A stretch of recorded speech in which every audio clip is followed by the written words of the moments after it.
কবিগুরু রবীন্দ্রনাথ ঠাকুরের ১৬৫তম জন্মজয়ন্তী উদযাপন আরামবাগে।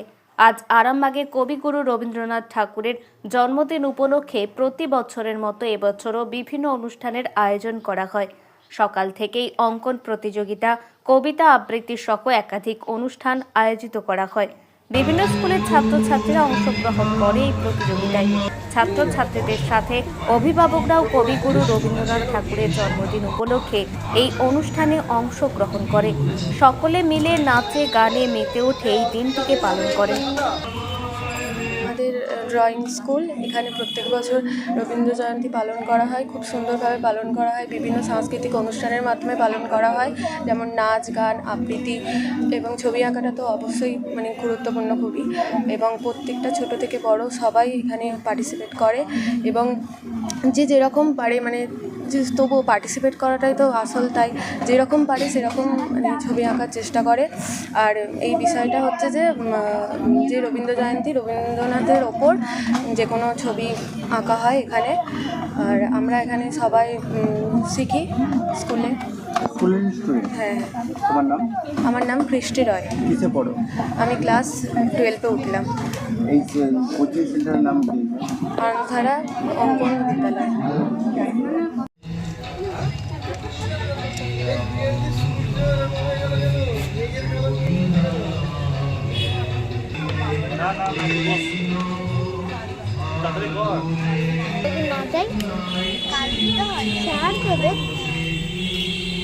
আজকে আমরা প্রতি বছরের মতো এবছরও ওই 25শে বৈশাখ উপলক্ষে আজকে প্রোগ্রামটা করছি।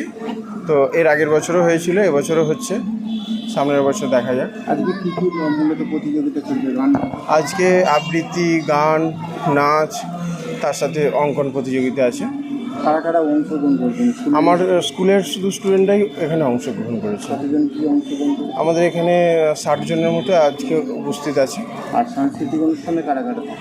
সাংস্কৃতিক অনুষ্ঠানেও আমাদের স্কুলের স্টুডেন্টরাই আছে, ওরাই অংশগ্রহণ করবে।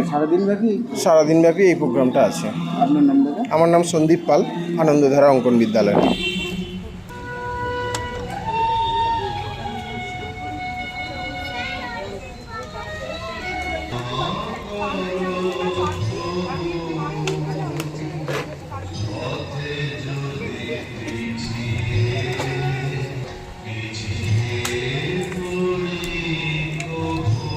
অংশগ্রহণ করেছে বলতে আমার ছেলে করেছে, ভালোই আঁকে মোটামুটি।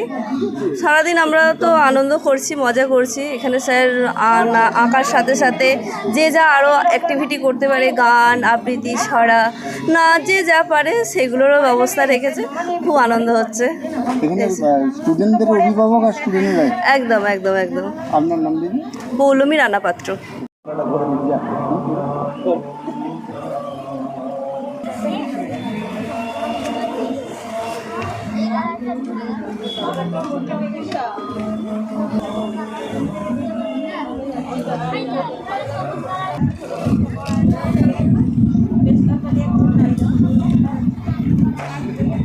বিষয় হচ্ছে রবীন্দ্র জয়ন্তী উপলক্ষে 25শে বৈশাখ অনুষ্ঠানটা পালন করা হয়নি আনন্দধারা অঙ্কন বিদ্যালয়ের পক্ষ থেকে।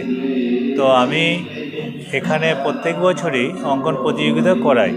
তো সেই জন্য সন্দীপ স্যার আমাকে অনুরোধ করে যে 25শে বৈশাখ স্টুডেন্টরা বিভিন্ন শিক্ষা প্রতিষ্ঠানের সাথে যুক্ত আছেন, তারা ওই দিন অনুষ্ঠানটা করতে পারবে না, সেই জন্য ছুটির দিন রবিবার দেখে এই অনুষ্ঠানটার দিন ঠিক হয়েছে। তো এখন রবীন্দ্র জন্মজয়ন্তী উপলক্ষে এখানে সাবিত্রী জিষ্ণু কার্তিকচন্দ্র সোসাইটির পক্ষ থেকে নৃত্য, সঙ্গীত, আবৃত্তি ও অঙ্কন প্রতিযোগিতার অনুষ্ঠান আয়োজন করা হয়েছে। তো এটা সন্দীপ স্যার উনি সর্বতোভাবে সাহায্য করার জন্য আমাদের প্রতিষ্ঠান থেকে এই অনুষ্ঠানের আয়োজন করা হয়েছে। আপনার নাম দাদা? আমার নাম অমিত কুমার পাল, সাবিত্রী জিষ্ণু কার্তিকচন্দ্র সোসাইটির প্রেসিডেন্ট। এখন আরামবাগেই রয়েছে প্রাণ আইভিএফ ফার্টিলিটি সেন্টার। নিঃসন্তান দম্পতিদের মুখে হাসি ফোটানোর বিশ্বস্ত প্রতিষ্ঠান প্রাণ আইভিএফ ফার্টিলিটি সেন্টার দক্ষিণবঙ্গের মধ্যে সর্ববৃহৎ এবং সর্বপ্রথম এআরটি গভর্নমেন্ট রেজিস্টার প্রাপ্ত আইভিএফ সেন্টার এখন আরামবাগেই। অল্প খরচে আইভিএফ পরিষেবা, বন্ধাত্ম চিকিৎসার এক অভিনব অধ্যায়। প্রাণ আইভিএফ ফার্টিলিটি সেন্টার একেবারে অল্প খরচে পুরুষ ও মহিলার বন্ধাত্ম পরীক্ষা, বন্ধাত্ম চিকিৎসা সবকিছুই হয় আমাদের প্রতিষ্ঠানে। সুচিকিৎসার মাধ্যমে মা ও বাবা ডাক শুনতে পারবেন নিঃসন্তান দম্পতিরা। তাহলে আর দেরি কেন? আজই যোগাযোগ করুন প্রাণ আইভিএফ ফার্টিলিটি সেন্টারে। ঠিকানা বসন্তপুর, আমতলা, 2 নম্বর রেলগেট, আরামবাগ, হুগলি। যোগাযোগ নম্বর 7865858781 অথবা যোগাযোগ করুন 7908098172 এই নম্বরে।